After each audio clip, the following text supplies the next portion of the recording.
ಸ್ವಗ್ರಾಮವನ್ನು ಈಗ ಸಹನ ಮೃತದೇಹ ತಲುಪಿರುವಂಥದ್ದು. ಸಹನ ಮೃತದೇಹವನ್ನು ನೋಡ್ತಾ ಇದ್ದ ಹಾಗೆ ಕುಟುಂಬಸ್ಥರ ಆಕ್ರಂದನ ಮುಗಿಲು ಮುಟ್ಟಿಬಿಟ್ಟಿದೆ.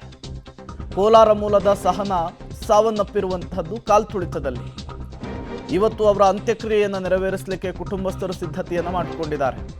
11 ಜನರ ಪೈಕಿ ಕೋಲಾರ ಮೂಲದ ಸಹನ ಕೂಡ ಒಬ್ಬರು. ಬರೀ 23 ವರ್ಷ. ಕೋಲಾರದ KGF ಮೂಲ ಇವ್ರದ್ದು. ಮೊನ್ನೆಯಷ್ಟೇ ಕ್ಯಾಂಪಸ್ ಎಲೆಕ್ಷನ್ನಲ್ಲಿ ಸೆಲೆಕ್ಟ್ ಆಗಿ ಒಂದೊಳ್ಳೆ ಉದ್ಯೋಗವನ್ನು ಕೂಡ ಪಡೆದುಕೊಂಡಿದ್ರು. ತಂದೆ ತಾಯಿ ಕುಟುಂಬಸ್ಥರೆಲ್ಲರೂ ಕೂಡ ಖುಷಿಯಾಗಿದ್ದರು.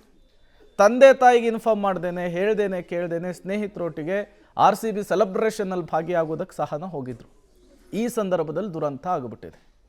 ಬೆಂಗಳೂರಿನಲ್ಲಿ ವಾಸ ಇದ್ದರು ಇವರು. ಮೂಲತಃ ಕೋಲಾರದವರಾಗಿದ್ದರೂ ಕೂಡ ಈಗ ಅವರ ಮೃತದೇಹವನ್ನು ಕುಟುಂಬಸ್ಥರಿಗೆ ಹಸ್ತಾಂತರಿಸುವಂತಹ ಕೆಲಸ ಆಗಿದೆ. ಮಗಳನ್ನು ಈ ಸ್ಥಿತಿಯಲ್ಲಿ ನೋಡ್ತಾ ಇದ್ದ ಹಾಗೆ ಕುಟುಂಬಸ್ಥರ ಕಣ್ಣೀರನ್ನು ನೀವು ಗಮನಿಸ್ತಾ ಇದ್ದೀರಿ. ನೂರಾರು ಕನಸು ಕಂಡಿದ್ರು, ಏನೇನೋ ಆಸೆಗಳನ್ನು ಇಟ್ಕೊಂಡಿದ್ರು, ಎಲ್ಲವೂ ಕೂಡ ನುಚ್ಚು ನೂರಾಗಿ ಹೋಗಿದ್ರು.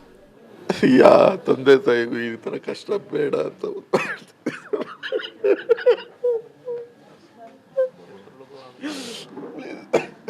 ಅಲ್ಲ, ಸರ್ಕಾರ ಕೆಲವೊಂದು ಕ್ರಮಗಳು ತಗೊಂಡಿದ್ರೆ ಈಗ ಆಗ್ತಾ ಇರಲಿಲ್ಲ ಅಂತ ಅನಿಸ್ತಾ ಇದೆ.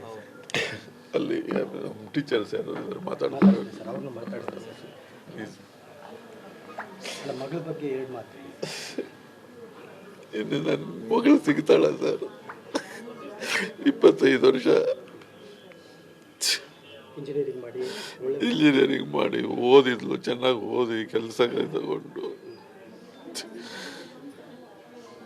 ಯಾರಿಗೂ ಒಂದು ತೊಂದರೆ ಮಾಡ್ದಿರ ತಾಯಿ ತಂದೆ ಮಾತು ಮೀರದೆ ಒಳ್ಳೆ ಮಗಳಾಗಿ ಒಳ್ಳೆ ತಂದೆ ತಾಯಿ ಮಗಳಾಗಿದ್ಲು. ಭಾಷೆಯಲ್ಲಿ ಸಾಫ್ಟ್ವೇರ್ 2 ವರ್ಷದಿಂದ ಮಾಡ್ತಾ ಇದ್ವಿ. ಮಾಡಬೇಕು ಅಂತ ಇದ್ವಿ. ದೈವಲ್ಲಿ ಆಗಿದೆ. ಏನು ಮೊದಲೆಲ್ಲ ಒಂದ್ಸರಿ ಮ್ಯಾಚ್ಗೂ ಹೋಗಿದ್ಲು, ಕೇಳ್ಕೊಂಡೇ ಹೋಗ್ತಾಳೆ. ಎಲ್ಲ ನಾವು ಹೋಗ್ಬೇಕಂದ್ರೂ ಹುಷಾರಾಗಿ ಹೋಗ್ಬಿಡ್ಬಮ್ಮ. ಅವರು ಮೊದಲು ಅನ್ಕೊಂಡಿರ್ಲಿಲ್ಲ, ಮಧ್ಯಾಹ್ನ ಏನೋ ಈ ಥರ ಹೋಗೋಣ ಅಂತ ಹೋಗಿದ್ದಾರೆ. ಈ ದುರ್ಘಟನೆಯಲ್ಲಿ ಬಹುತೇಕ ಯುವಕರೇ ಈ ಥರ ಆಗಿರೋಂಥದ್ದು ಸರ್. ಅಂದರೆ ಸಾಫ್ಟ್ವೇರ್ ಇಂಜಿನಿಯರಿಂಗ್ ಇರ್ಬೋದು, ಇವರ ಮಕ್ಕಳ ಈ ಥರದವರ ಅಮಾಯಕರಿಗೆ ಬಲಿಯಾಗಿರೋದು.